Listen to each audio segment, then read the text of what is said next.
Bagaimana perkembangan terkini pengusutan kasus motor gede penabrak anak kembar? Saat ini saya sudah terhubung dengan Kapolres Ciamis AKBP Tony Prasetyo. Pak Tony, selamat malam. Selamat malam, Mbak Sofi. Ini kasus ini apakah sudah naik penyidikan, Pak? Kok belum ada pengumuman tersangka? Ya, tentunya penyidikan atau penanganan tentunya dilaksanakan secara bertahap. Tahap awal ini kami sudah menaikkan tahap sidik. Dalam penyidikan kita akan melakukan pendalaman lebih lanjut, pemeriksaan saksi-saksi, mengumpulkan alat bukti, kemudian mengevaluasi hasil olah TKP, yang kemudian diagendakan untuk menemukan pihak yang tidak menguntungkan atau dalam artian lain sebagai tersangka. Demikian Mbak Sofi. Maksudnya kapan kita bisa mendengar ada penetapan tersangka? Mohon waktu Mbak Sofi. Kami akan segerakan. Tapi apakah akan ada penetapan tersangka? Terkait dengan kejadian terkait dengan kejadian kecelakaan yang mengakibatkan meninggal dunia, pastinya akan ada pihak yang menjadi tersangka. Tinggal nanti hasil penyidikan kita belum tahu yang mana yang menjadi tersangka. Demikian Mbak Sofi. Oke, kalau kemudian dari perwakilan pengurus HDCI Bandung, ini Boyke Lutfiana Syahrir ini bilang bahwa ada penyelesaian secara kekeluargaan, itu maksudnya apa ya Pak? Terkait dengan informasi tersebut, respon kami yaitu merupakan hal yang bersifat empati, pemberian empati dan kemanusiaan yang dilakukan teman-teman dari HDCI, informasinya kepada korban itu sah-sah saja, silakan, untuk kemanusiaan, namun demikian untuk proses hukum tetap berlanjut. Demikian Mbak Sofi. Yang saya bingung di sini adalah bahwa Pak Boyke Lutfiana Syahrir ini adalah seorang advokat, seharusnya paham bahwa untuk kasus kecelakaan lalu lintas hingga menyebabkan orang meninggal itu tidak mungkin, ini bukan delik aduan begitu. Nah, lalu kemudian kalau dari HDCI bilang akan menyelesaikan, ini ada kata-kata menyelesaikan secara kekeluargaan, apa tanggapan dari kepolisian? Terkait dengan penyelesaian dengan kekeluargaan itu kembali kepada para pihak ya Mbak Sofi, kepada para pengendara dan kepada pihak keluarga. Kalau kewajiban dan apa yang menjadi tugas kami di kepolisian ya melakukan penyidikan hingga tuntas. Demikian. Oke, Pak, ini saat yang kami peroleh informasinya ada 2 penabrak bernama Agus Wandri dan juga Angga Permana. Sampai saat ini statusnya seperti apa? Sementara masih kami ambil keterangan sebagai saksi. Sampai saat ini masih kami ambil keterangan sebagai saksi. Oke, kalau adakah saksi-saksi lain yang diperiksa oleh Ya, kepolisian Ciamis, Pak? ada. Ada 2 orang di TKP. Ini kami sedang menelusuri lebih lanjut untuk saksi-saksi lainnya. Sebagaimana diketahui kemarin pada sesaat setelah kejadian memang di sana cukup ramai. Di sini kami masih menginventarisir.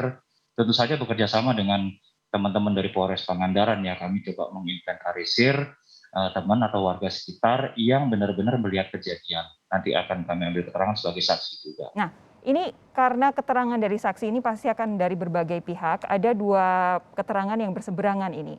Antara pengurus HDCI, Boyke Lutfiana Syahrir yang di beberapa wawancara dengan media online itu bilang bahwa iring-iringan motor gede, Harley Davidson itu tidak kencang begitu, katanya maksimal 60 km per jam. Di sisi lain, paling tidak ada 2 saksi mata yang bilang bahwa iring-iringan tersebut berjalan dengan kencang, anak-anak yang tertabrak sampai terpental sampai dengan 10 meter, nggak mungkin akan terpental kalau penabraknya tidak kencang.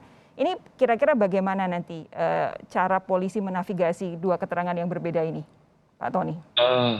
Terkait dengan kecepatan masih dalam penyidikan dan pendalaman oleh Satlantas Polres Ciamis terkait apapun yang menjadi keterangan dari teman-teman khususnya teman-teman HDCI yang pada saat itu ikut konvoy itu kami tetap akomodir, namun tetap nanti akan disandingkan, disesuaikan dengan keterangan saksi-saksi lain dan juga pastinya melihat dari kondisi di TKP sendiri.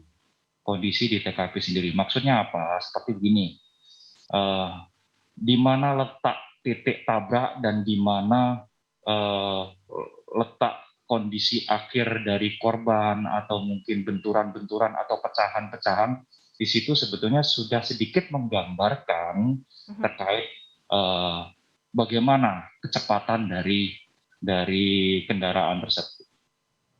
Pak Tony, lokasi tabrakan ini sebenarnya kondisinya seperti apa sih? Yang saya tahu ini kan kalau dari video liputan teman-teman Kompas TV ini kan memang jalan raya tapi tidak terlalu besar, artinya ada di permukiman warga. Apakah memungkinkan bahwa di situ iring-iringan itu berjalan? Saya bayangkan mungkin bisa jadi memadati jalanan atau seperti apa sebenarnya Pak Tony saat kejadian? Lokasi atau badan jalan itu terdiri dari 2 lajur, kanan dan kiri, satu arah. Lebar jalannya sekitar 6 meter dan itu merupakan jalur provinsi, otomatis ada batas kecepatan maksimal. Sebetulnya bisa dilihat dalam video pun bisa dilihat sepintas di TKP bahwa kondisi jalan juga cukup lurus dan kanan kiri juga penuh dengan pemukiman warga. Demikian Mbak, tentang terkait dengan kondisi jalan. Oke, lalu nanti kira-kira bagaimana cara kepolisian untuk menggali fakta di luar keterangan para saksi yang mungkin bisa jadi berseberangan? Apakah mungkin di wilayah tersebut ada CCTV atau akan seperti apa penyelidikannya, Pak Tony? Baik, tadi sebagaimana yang saya sebutkan bahwa nanti kita juga akan menyandingkan dengan hasil olah TKP. Tadi juga kami sedikit menyinggung terkait dengan nanti bisa dilihat hasil olah TKP, kondisi atau pasca kecelakaan, kondisi korban di mana, kondisi ditabrak di mana, ada bekas goretan di jalan bagaimana, itu bisa sedikit menjadi bahan pertimbangan untuk menentukan kecepatan walaupun tanpa didukung oleh CCTV. Oke, Pak Tony terakhir, apakah iring-iringan moge ini ada izinnya atau seperti apa Pak Tony? Mohon maaf? Apakah iring-iringan moge itu ada izinnya? Sementara kami belum monitor Mbak, kami Oke. tidak bisa berasumsi. Mohon maaf. Baik, yang jelas saya ingin mengkonfirmasi sekali lagi bahwa ini memang kasus bukan delik aduan sehingga kasus akan tetap diproses ya Pak ya? Iya, pasti. Kalau momennya yang jadi pertanyaan dari teman-teman atau mungkin pemirsa terkait dengan adanya islah atau perdamaian, dapat kami sampaikan bahwa proses hukum tetap berjalan. Kami akan menyelesaikan proses hukum sampai selesai. Baik, terima kasih Pak Tony, kami nantikan perkembangannya dari kasus kecelakaan motor gede, iring-iringan motor gede, khususnya 2 motor gede ini menabrak anak kembar sampai dengan meninggal. Selamat malam Pak Tony, sampai jumpa lagi ya Pak ya.